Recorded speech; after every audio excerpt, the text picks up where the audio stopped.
요새 이승만 좋은 사람이냐 나쁜 사람이냐 논란이 많은데 이승만은 대체 어떤 사람이에요? 이승만이라는 인물을 알기 위해서는 먼저 이 사람의 세대를 봐야 돼요. 세대. 이 사람은 1875년에 조선인으로 태어난 사람이에요. 그 다음에는 조선 백성이 아니라 대한제국의 신민이었죠. 나라가 한번 바뀐 거예요. 그 다음에는 나라 이름 백성이 됐죠. 자, 그러면 이 사람이 1875년에 조선시대의 조선인으로 태어나서 어린이집 갔겠어요? 유치원 갔겠어요? 그럼 뭐 했겠어요? 이 사람은 서당에 다녔어요. 서당에서 한학을 수학했어요. 서당에서 뭐 했냐? 천자문, 소화, 사서삼경, 서예 이런 거 통달을 하고 성인이 된 사람이에요. 3살 버릇 80까지 간다는 얘기가 있잖아요. 우리가 나고 자라면서의 그 청소년 때까지의 기억, 그때의 기질, 그때의 가치관을 안고 인간은 성인이 된 다음에 평생을 살아간다고 한단 말이에요. 이 사람은 조선에서 조선인으로 태어나서 성인이 됐던 사람이라는 걸 우리가 기억을 하고 이 사람을 봐야 돼요. 이 사람은 자 조선시대 서당 출신입니다. 그러면은 우리나라 역대 대통령 중에 서예를 가장 잘했던 사람이 누구였겠어요?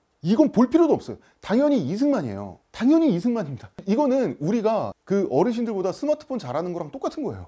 이 사람, 우리가 스마트폰 되게 잘 쓰잖아요. 그럼 이 사람은 서예를 그만큼 쓰는 거예요. 그렇기 때문에 우리가 이 사람을 바라봤을 때 이 사람은 옛날 사람이구나라는 거를 기본적으로 깔고 가야 돼요. 자, 제가 예를 한번 들어보겠습니다. 우리나라에 강원도 화천군에 8호호라는 호수가 있어요. 이게 뭐냐면 일제강점기에 일제가 댐을 만들면서 자연적으로 생긴 인공호수예요. 이 댐을 만들면 이 물이 이제 나가질 못하니까 그 갇혀있는 물이 이 저수지나 호수를 형성한단 말이에요. 인공호수예요. 강원도 화천군에 있기 때문에 옛날에는 화천호라고 불렀어요. 그런데 이제 한국전쟁, 6.25 전쟁 당시에 우리 한미연합군이 이 용문산 전투라고 해요. 그 전투가 이 8호 근처 일대에서 중공군을 크게 격파합니다. 그래서 중공군 사상자가 85,000명이 나왔다고 하는데 이 85,000명이라고 하는 숫자도 지금 중국의 발표예요. 그러니까 사실 중국이나 러시아 이런 나라들의 발표는 우리가 잘 서방 세계에서는 잘 믿지 않아요. 아마 10만 명이 훌쩍 넘었을 걸로 추정이 돼요. 그런데 이 중공군이 8호 근처에서 이제 막 퇴각을 하고 죽어가면서 퇴각을 하고 이러면서 섬멸당한 전투기 때문에 이 화천호에 많은 중공군이 이제 퐁당퐁당 빠져가지고 익사를 했어요. 이 사람들 입장에서 우리 적군이지만 좀 안 되긴 했죠. 이때 이승만이 화천호의 이름을 이때 대통령이었죠. 8호호로 바꿔요. 그리고 기가 막히게 잘 쓴 글씨로 한자로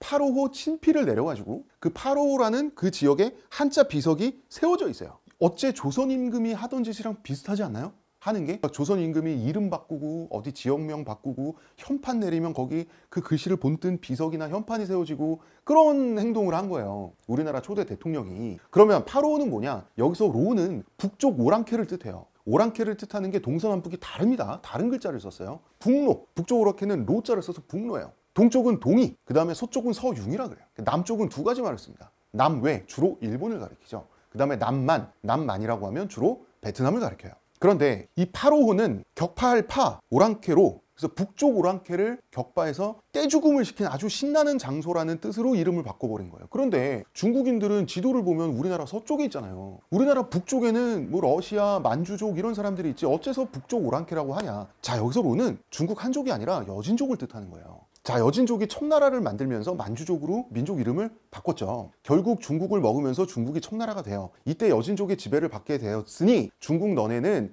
다 여진족이나 마찬가지야 라는 정신승리를 조선 사람들이 합니다. 우리 선조들은 본인들은 남한산성에서 그 굴욕을 당한 주제에 3개 구고도 했잖아요. 인조가 항복했어요. 그렇지만 우리는 직접 통치를 받진 않았죠. 이게 중국인들은 직접 통치를 받으면서 이 채발령이라고 해서 이 청나라 조정이 다 봐줬지만 이 머리는 안 봐줬어요.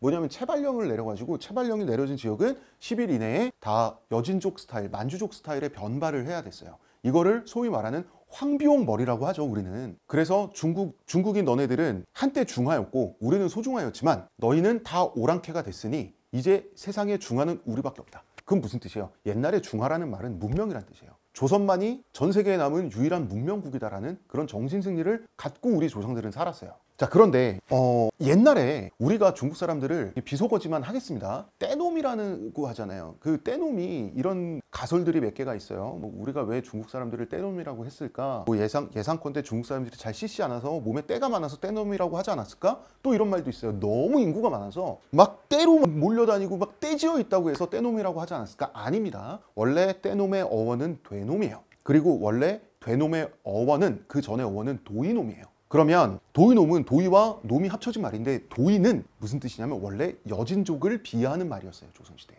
그래서 중국 사람들을 떼놈이라고 하는 것은 너네는 다 이제부터는 한족이 아니라 문명인이 아니라 다 여진족 오랑캐라는 뜻이에요. 그래서 파로호는 그러한 여진족 오랑캐를 잡아죽인 신나는 곳이라는 뜻이에요. 여기서 우리는 이승만이 물론 공산주의를 이 사람이 엄청나게 혐오한 사람이지만 파로호에서 죽은 중공군 병사들을 떼놈으로 봤다는 뜻이 되는 거예요. 즉 중공군 병사들은 이미 공산주의자고 공산주의는 우리의 자유민주주의처럼 서양 근대 사상 중에 하나이고 이 사람들이 우리의 비록 적군이었지만 나름대로는 공산혁명을 한다는 공산혁명을 한반도에도 퍼뜨린다는 그런 마음을 가지고 와서 열심히 싸운 것일 텐데 이 사람들은 청나라 여진족 이런 거랑 더 이상 상관이 없는 현대인들이잖아요. 중공군들은. 그런데 이승만은 여전히 그들을 19세기 조선인의 시각에서 떼놈으로 바라봤다는 거예요. 그게 파로라는 이름에 드러나고 있어요. 그러니까 중국은 얼마나 기분 나쁩니까? 중국에서는 파로라는 이름 다시 화촌으로 바꿔달라고 지금 아직도 항의하고 있어요. 우리나라 정부에. 그리고 우리나라 정부가 그 말을 제껏 들어주기에는 물론 파로라는 말이 반인권적인 말이긴 해요. 그렇지만 우리나라 정부가 파로를 화촌군으로 덜컥 바꿔주기에는 그럴 순 없죠. 왜냐하면 우리나라 정부는 그럼 너네 동북공정 그만해. 문화공정 그만해. 서로 이렇게 싸우면서 파로는 여전히 중국인에게 아주 모욕적인 이름인 파로라는 이름으로 남아있는 상태입니다. 이것은 3살 버릇 80까지 간다고 갓을 쓰고 곰방대를 물고 회초리를 손에 쥔 서당 훈장님의 관점을 이승만이 그대로 물려받은 결과가 이 사람이 대통령이 됐을 때도 남아있는 거라고 봐야 돼요. 그래서 우리가 이승만을 해석할 때 기본적으로 우리와 같은 현대인이 아니라는 사실을 먼저 이해하고 이 사람을 바라봐야 이 사람을 욕하든 아니면 칭찬하든 아니면 숭배하든 이 사람의 구체성을 알 수가 있는 거예요. 제가 김일성이랑 한번 비교를 해보겠습니다. 김일성은 이승만의 37년 연하예요. 이 사람은 1910년대에 태어난 사람입니다. 아들뻘도 아니고 뭐 손주뻘은 아니지만 조카 손주뻘이죠. 당시에 37살 차이는. 김일성은 8살 때 가족이 만주로 가서 중국인 소학교를 다녀요. 근대 학교를. 그 다음에는 중국인 중학교에 진학을 하는데요. 다시 말해서 첫 학업이 서당이 아니라 근대 학교인 거예요. 그러므로 이승만과 김일성은 그 격동의 시대에 전혀 다른 시대에 전혀 다르게 인격이 형성된 다른 사람이라는 거예요. 이승만은 원래 목표가 과거 시험이었던 사람이에요. 그런데 과거 시험 보기도 전에 1894년에 과거 시험이 폐지가 돼요. 그러니까 이제는 서양 근대를 배워야 하니까 어쩔 수 없이 근대 학교를 가요. 그게 뭐냐면 한국 최초의 아펜젤러라고 하는 선교사가 세운 한국 최초의 서양식 근대 학교인 배제학당이에요. 이 배제학당이 현재는 강동구 고덕동에 있는 배제고등학교가 되어 있는데 제가 배제고등학교를 나왔습니다. 우연히도. 이승만의 원래 목표는 과거 시험이었던 만큼 이 사람은 나중에 영어도 굉장히 잘하고 영어 연설도 굉장히 잘하고 영어로 외교도 나름 굉장히 잘하는 사람이 되지만 그래서 서양을 잘 이해한 한국 대통령 소리를 듣지만 이 사람의 본질은 오히려 조선인이라는 사실. 그거를 알아야 이 사람이 왜 이렇게 조선 왕처럼 굴었나, 이 사람의 독재는 어떤 성격이었나를 알 수가 있는 거예요. 제가 한 명의 사람을 더 한번 예를 들어볼까요? 삼성그룹의 설립자인 이병철 회장과 한번 비교를 해보겠습니다. 자, 이병철은 김일성보다 2살 많은데요. 동년배죠. 그럼에도 불구하고 김일성보다는 훨씬 조선인이에요.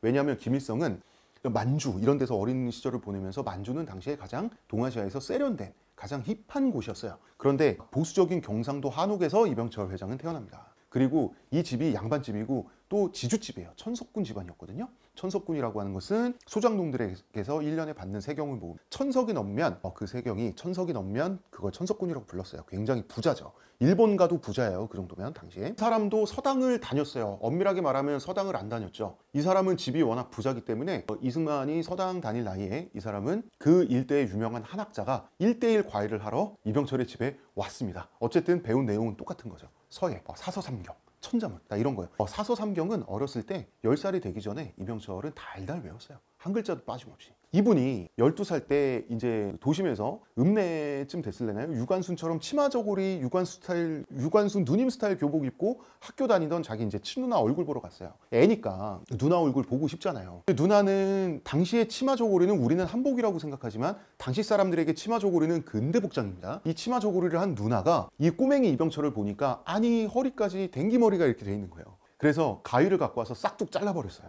그 뭐냐면 이제는 이런 거 하는 시대가 아니야 이런 뜻으로 누나가 했던 거예요. 그때 나름대로 충격을 받아서 나중에 회고하기를 이병철은 그때가 나한테 근대란 무엇인지를 깨우쳐준 혁명적인 순간이었다. 이렇게 회고를 하거든요. 굉장히 웃긴 얘기죠. 그래봐야 헤어스타일이잖아요. 이거는 뭐냐면 거꾸로 말하면 겨우 헤어스타일 변화인데 그 정도 변화로 근대를 깨달았다고 할 정도로 보수적인 인물이라는 뜻이에요. 이병철은 본인이 근대인, 현대인이라는 관념을 가지고 평생을 살았지만 그건 그분 입장이고요. 우리 세대 입장에서 그분은 굉장히 조선적인 사람이에요. 예를 들어 볼까요? 드라마 재벌집 막내 아들 보면은 그 이병철 회장을 모티브로 한 그 송중기 할아버지, 그 회장님이 매일 서해하잖아요. 그 책은 그 보니까 드라마에 보니까 그 책 읽는 장면 나오더라고요. 중용. 그게 뭐냐면 사서성경 중에 하나거든요. 실제 이병철이 그러했어요.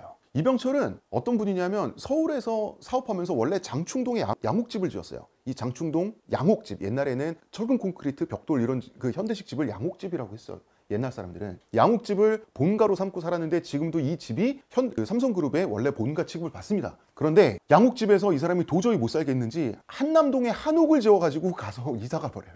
이 사람은 한옥에서 나오자라는 사람이기 때문에 양옥집이 불편했던 거예요. 그리고 이분이 돌아가시기 전에 후손들한테 남긴 유언 중에 하나가 단 한 권의 책을 읽어야 한다면 이 책은 반드시 읽어라. 뭘 것 같아요? 뭔가 데일 카네기의 인간관계론 이런 것 같죠? 아니에요. 논어를 읽으라고 했어요. 그래서 정말 지금 이재용, 이부진 이런 분들이 논어를 정말 읽었는지는 모르겠지만 어쨌든 이병철 회장의 뜻은 그러했고요. 이병철 회장이 사람들한테 추천했던 9권의 책이 있습니다. 자기가 평생 동안 수많은 책을 읽었는데 고르고 골라서 이 9권의 책이 인류 지혜의 정수야. 그 책이 뭘까요? 사서, 삼경, 사, 삼 합치면 7이죠. 나머지 2권이 역시 데일 카네기 인간관계론 그런 게 아니에요. 나머지 두 권이 자치통감이랑 장자였어요. 그러니까 이런 사람이에요. 이 사람은 이분은 신입사원을 채용하는 면접 자리에서 관상을 봤어요. 본인이 관상을 볼 줄 알았어요. 주역 사주팔자 관상을 보면서 살았던 사람이에요.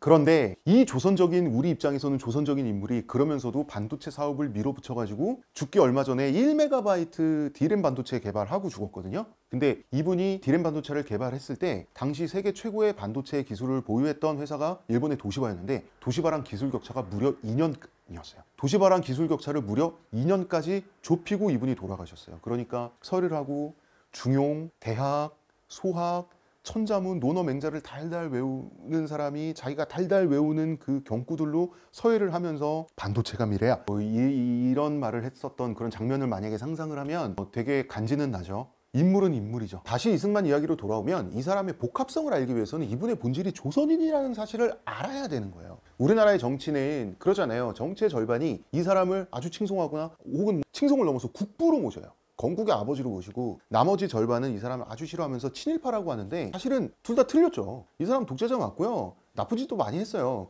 그렇다고 공과 중에서 공이 없지도 않고요. 그런데 친일파이기는커녕 민족주의자인 것도 맞아요. 친일파이기는커녕 민족주의자인 것도 맞다는 거예요. 그리고 민족주의자이고 우리나라 건국에 건국이라기보다는 우리나라 이제 정부 수립이나 이런 거에 중요한 역할을 했지만 그럼에도 불구하고 이 사람이 악행을 많이 저지른 것도 맞고요. 이 사람은 평생을 일본을 어떻게 봤냐면 일본을 그깟 오랑캐 따위로 본 사람이에요. 왜냐하면 이 사람은 조선시대 서당 훈장님에게 일본을 바라보는 관점을 배웠다고 생각해야 되는 사람이기 때문에 이 사람한테 일본인은 그냥 때려야지 말을 듣는 외놈들이에요. 그러니까 이 사람은 절대 친일파가 될 수가 없는 사람이에요. 이 사람 본인은. 이게 그래서 말하고 싶은 것은 이 사람의 근본을 알아야 이 사람을 욕하든 칭찬을 하든 제대로 비평할 수 있다. 그렇기 때문에 이승만 얘기를 좀 제가 몇 마디 해보기 전에 이 사람이 본질적으로 우리와 어떻게 다른 사람이었는지 이 사람의 성장 배경과 토대에 대해서 간단히 말씀을 드려봤습니다.